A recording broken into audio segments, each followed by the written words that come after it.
So, good evening.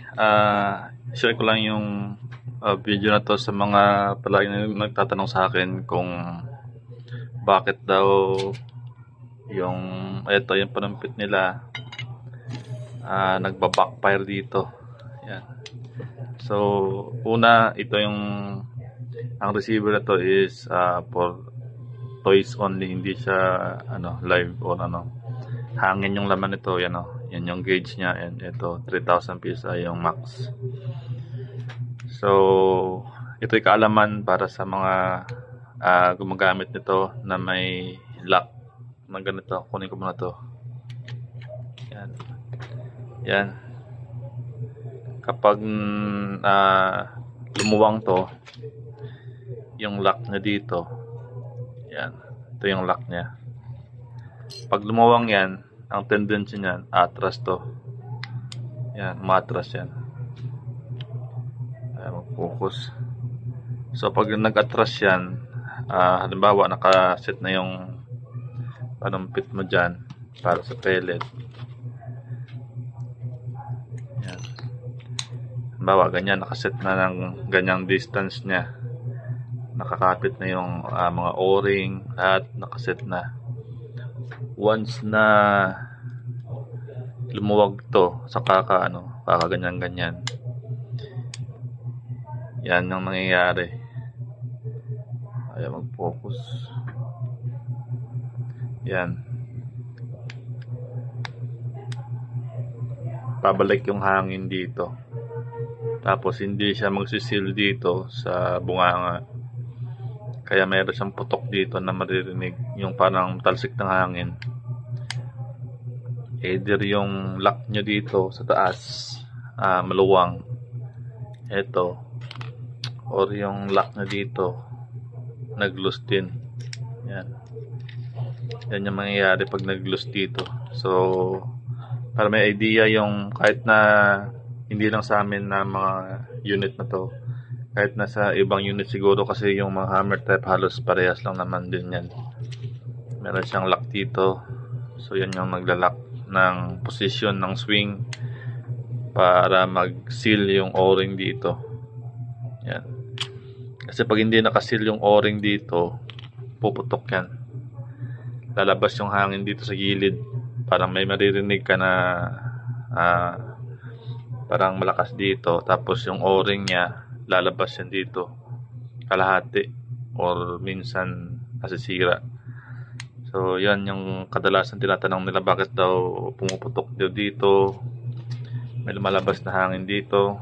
So yun yung kailangan nyo i-check. Ito, either lumuwang na, hindi na siya nakalock, or dito sa taas yung apat na yung lock nya. So kung wala kayong ganito, ito yung pang lock talaga yan. Naka-specific siya diyan sa part na yun. Ito yung butas niya, dalawa. Yung iba marami yung butas, pero sa amin dalawa lang. Yan, sakto lang dyan. Yan ang iniikot, pang lock. So ngayon, kung wala kayong pang lock, wait lang, tanggalin ko muna yung panumpit. So kung wala kayong lock dito, wala kayong ganito, yan, manap kayo ng kakasya sa butas na to dito. Yan, dalawa yan. Hanap kayo ng dalawa.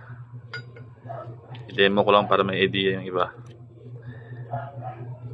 para may kaalaman din yung iba. Kasi yung pala yung sa iba talagang basic na lang to, pero yung iba wala pa talagang idea, kasi yung iba bago lang.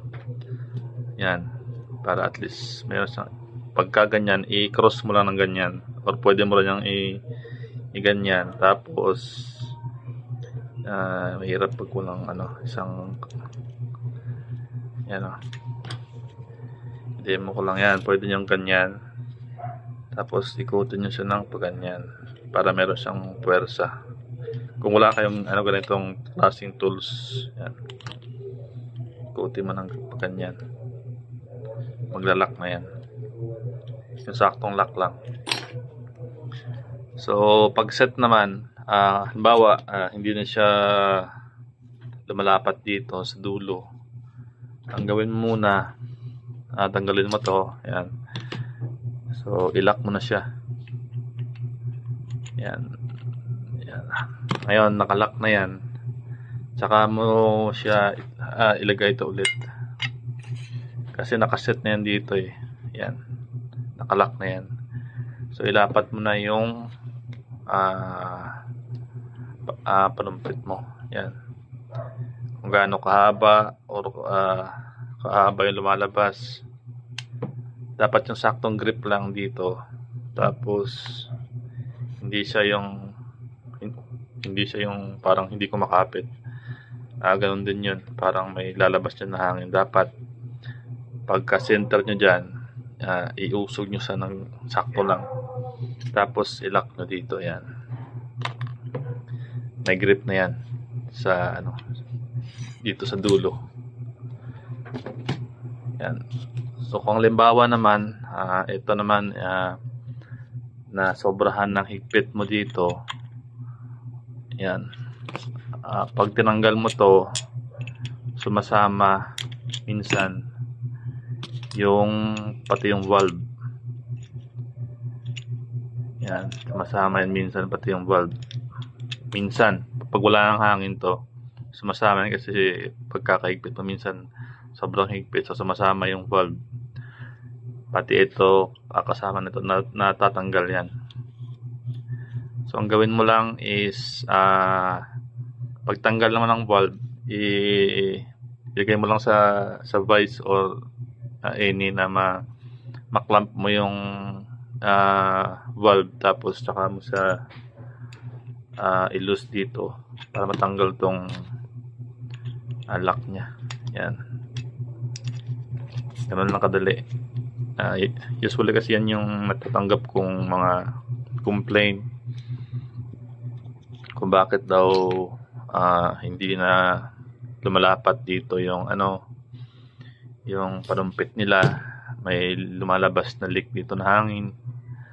So yan lang yung isa sa mga hindi sila isa sa mga dahilan na kailangan tignan yung lock niya dito sa swing, ito tsaka itong lock ng panumpit.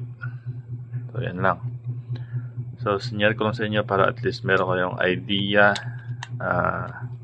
Hindi lang sa amin na unit, halos lahat ng hammer type na ganito merong lock yan dito, or merong maliit na alin dito sa gilid, or depende sa design. Pero sa amin kasi dito. So yun lang naman ang pinaka basic talaga. Yan. So yun, standard ito. So yun lang. Sana may natutunan kayo dyan.